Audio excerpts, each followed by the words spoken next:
jury deliberations in the case of a Decatur man accused of attempted murder just wrapped up for the day.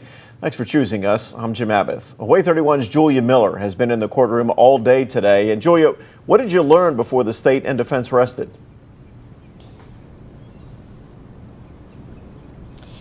Jim, the jury will be back at 9:30 a.m. tomorrow to continue deliberating.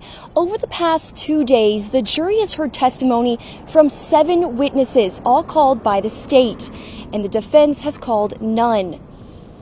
Today, we heard testimony from a nurse at Decatur Morgan Hospital. She testified that back in January of 2022, Brian Mann asked her for blood work because his wife was being treated for lead poisoning at UAB.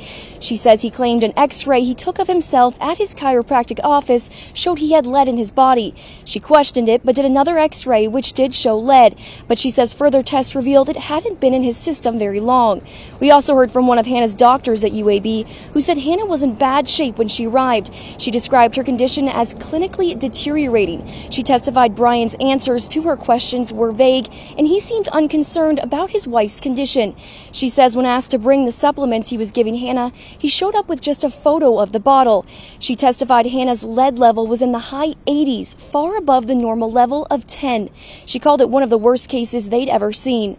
The Hartselle police chief also took the stand today. He talked about the substance they received from UAB and evidence collected from the lead-lined walls at Mann's office. He testified he has still not been able to find a lab to test and compare the two. The defense continues to say that the state has no direct evidence tying Brian to poisoning his wife.